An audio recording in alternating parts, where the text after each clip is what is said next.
कि देश को संविधान के माध्यम से चलाना चाहिए।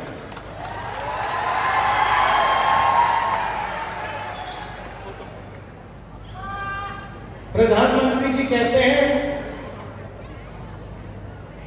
कि मैं संविधान को पब्लिक मीटिंग में दिखाता हूं और संविधान खाली है।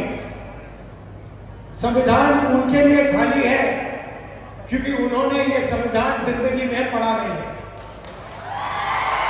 उनको कोई आइडिया नहीं कि इस किताब के अंदर क्या लिखा हुआ है। इसीलिए प्रधानमंत्री जी के लिए यह संविधान खाली है। वो कहते हैं कि लाल रंग का संविधान राहुल गांधी दिखाता है। देखिए इस पर क्या रंग है, नीला है, लाल है, हमें कोई फर्क नहीं पड़ता। इसके अंदर जो लिखा है उसकी हम रक्षा करते हैं, उसके लिए हम जान देते हैं। तो एक तरफ कांग्रेस पार्टी इंडिया गठबंधन जो संविधान की रक्षा कर रही है, मैं आपसे पूछना चाहता हूं और आदिवासी भाई और बहन इस बात को सबसे अच्छा समझेंगे। आज हमने यहां बिरसा मुंडा जी, भैया थोड़ा सामने से हटिए, थोड़ा सामने हटिए। ये आज हमने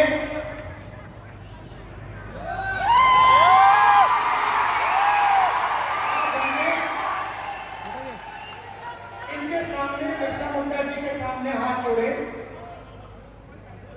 मत्था टेका। मैं आपसे पूछना चाहता हूं, क्या बिरसा मुंडा जी की सोच इसमें नहीं है?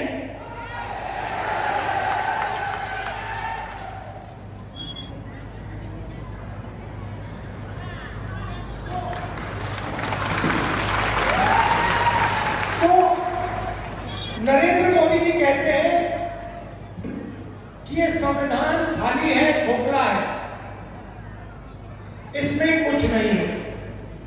मैं नरेंद्र मोदी जी को समझाना चाहता हूं और प्रधानमंत्री जी आप अच्छी तरह सुनिए क्योंकि आप देश के प्रधानमंत्री हैं। नरेंद्र मोदी जी, ये संविधान खोखला नहीं है। इस संविधान में हजारों साल की सोच, बिरसा मुंडा जी की सोच, बुद्ध भगवान की सोच, फूले जी की सोच, अंबेडकर जी की सोच, गांधी जी की सोच सब भरी हुई है। यह हिंदुस्तान, नरेंद्र मोदी जी, ये खोखला नहीं है। इसके अंदर हिंदुस्तान का ज्ञान, हिंदुस्तान की आत्मा है। और जब आप इसे खोखला कहते हो तो आप हिंदुस्तान, बिरसा मुंडा जी, महात्मा गांधी जी, अंबेडकर जी, इन सब का अपमान करते हो। लड़ाई भाइयों और बहनों इसको बचाने की है। आपको कॉन्स्टिट्यूशन में, संविधान में नाम दिया गया है। आपको संविधान में आदिवासी नाम दिया गया है। इस संविधान में आप कहीं भी पढ़ लो, इस संविधान में आपको वनवासी नहीं कहा जाता है, आपको आदिवासी कहा जाता है। मगर आरएसएस के लोग, बीजेपी के लोग, हिंदुस्तान के प्रधानमंत्री आपको वनवासी कहते हैं। इन दो शब्दों में बहुत बड़ा फर्क है। आदिवासी का मतलब जो हिंदुस्तान के पहले मालिक थे।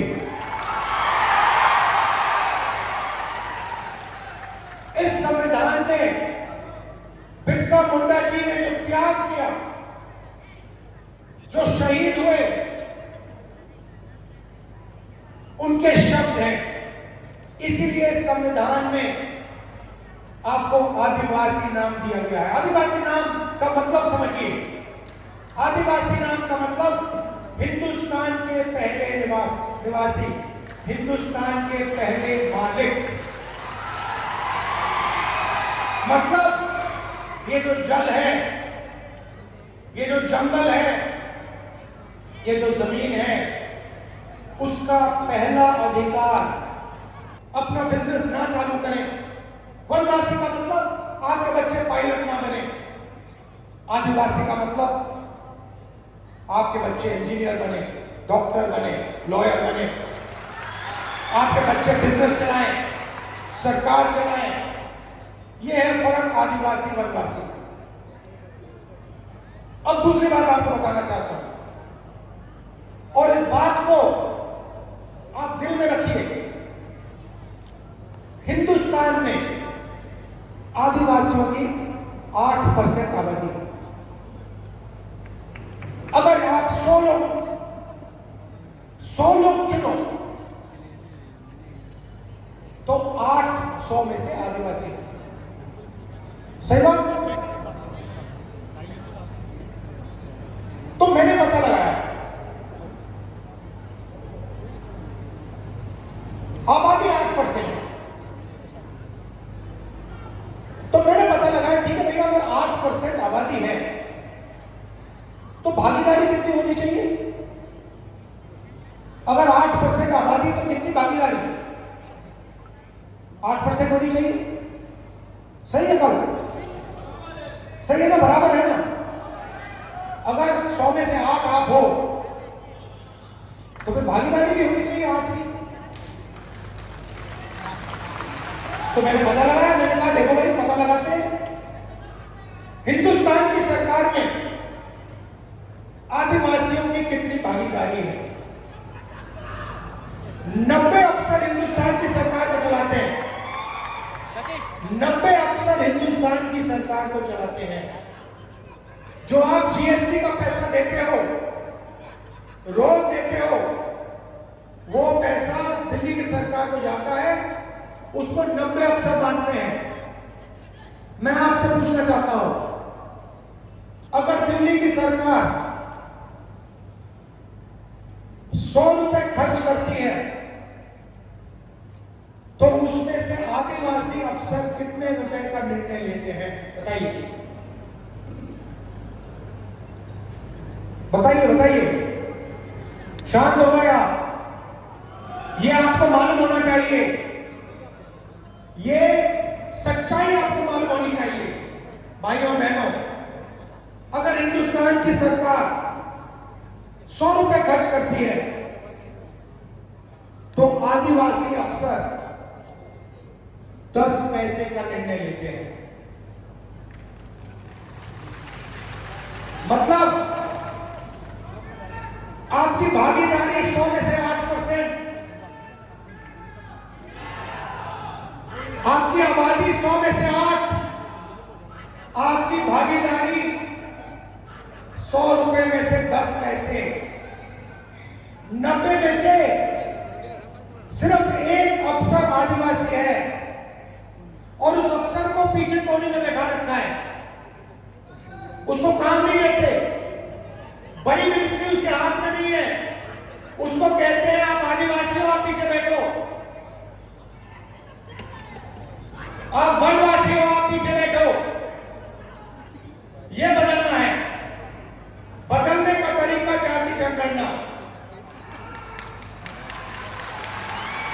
कि सबको पता लग जाए कि सचमुच में आदिवासियों की कितनी भागीदारी है। मैं आपसे पूछना चाहता हूं, मीडिया देखते हो ना? देखते हो मीडिया? ये बड़े बड़े टीवी वाले एंकर हैं, इसमें से मुझे एक आदिवासी का नाम बता दो, एक आदिवासी का नाम बता दो, एक दलित का नाम बता दो, एक पिछड़े वर्ग का नाम बता दो। नहीं मिलेगा। हिंदुस्तान की सबसे बड़ी कंपनियों में, अदानी की कंपनी में, अंबानी की कंपनी में, मुझे एक आदिवासी नाम बता दो। नहीं मिलेगा। मजदूरों की लिस्ट निकालो, मनरेगा की लिस्ट निकालो, आदिवासी उसमें भरे हुए हैं। ये इमारतें आप बनाते हो, सबके यहां बनाते हो, खून पसीना आप देते हो, मगर हिंदुस्तान में आपको भागीदारी नहीं मिलती है। ये सच्चाई है, इस सच्चाई को स्वीकार करना ही पड़ेगा। बैंक अकाउंट में देखेगी और महाराष्ट्र की सरकार, कांग्रेस पार्टी की सरकार, इंडिया गठबंधन की सरकार ने सुबह ही आपके बैंक अकाउंट में 3,000 रुपए डाल दिए। उसके बाद आप कहेंगे चलो मार्केट जाती है, चलो मार्केट चलें। आप जब बस में मार्केट जाएंगी आपको पता लगेगा कि कांग्रेस पार्टी की सरकार ने महिलाओं के लिए बस का टिकट फ्री में कर दिया। आप बैठेंगी, कोई आपसे पैसा नहीं मांगेगा, आप बिना पैसे दिए बैंक जाएंगी, 3,000 रुपए बैंक अकाउंट से निकालेंगी और वापस आ जाएंगी। और जब भी आपको बस की जरूरत पड़ेगी, महाराष्ट्र में आपको कहीं भी जाना हो, महाराष्ट्र की महिलाओं से 1 रुपया नहीं लिया जाए। अब किसान कहेंगे राहुल जी आपने महिलाओं को 3,000 रुपए दे दिए, इंडिया गठबंधन की सरकार ने महिलाओं को 3,000 रुपए दे दिए, हर महीने जनवरी, फरवरी, मार्च महिलाओं के बैंक अकाउंट में आ जाता है, फ्री में बस में घूमती हैं, हमारा क्या होगा? सब किसान कहेंगे। मैं उनको कहना चाहता हूं 3 लाख रुपए तक का कर्जा आपका माफ होगा। और जब आप धान, सोयाबीन, कपास बेचोगे तो आपको सही दाम, minimum support price Congress party की, इंडिया गठबंधन की सरकार देगी।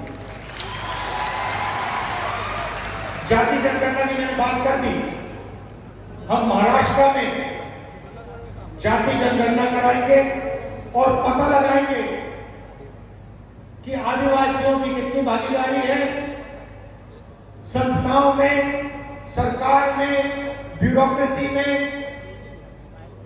आदिवासी, दलित, पिछड़े वर्ग के कितने लोग हैं? पार्लियामेंट में मैंने कह दिया, लोकसभा में नरेंद्र मोदी के सामने कांग्रेस पार्टी की सरकार जाति जनगणना करेगी और ये जो 50% का आपने रिजर्वेशन में दीवार लगा रखी है उसको तोड़ के उड़ा के फेंक दे।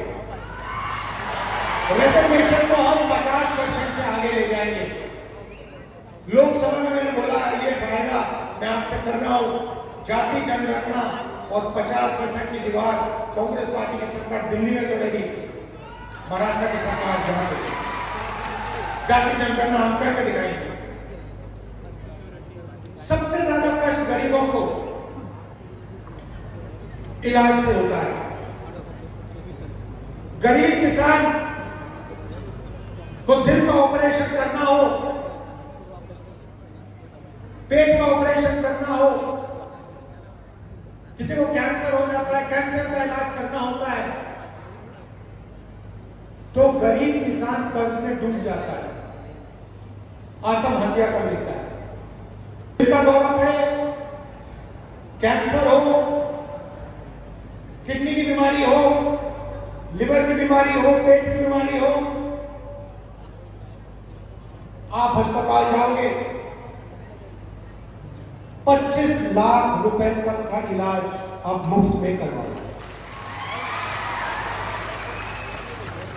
और युवाओं को, बेरोजगार युवाओं को 4,000 रुपए प्रति महीना जब तक वो रोजगार पा लेंगे, और 2.5 लाख सरकारी रोजगार जो नरेंद्र मोदी और बीजेपी की सरकार, महाराष्ट्र की सरकार नहीं दे रही, वो हम आदिवासियों के, दलितों के, पिछड़ों के, गरीब जनरल कास्ट के लोगों के हवाले करते हैं।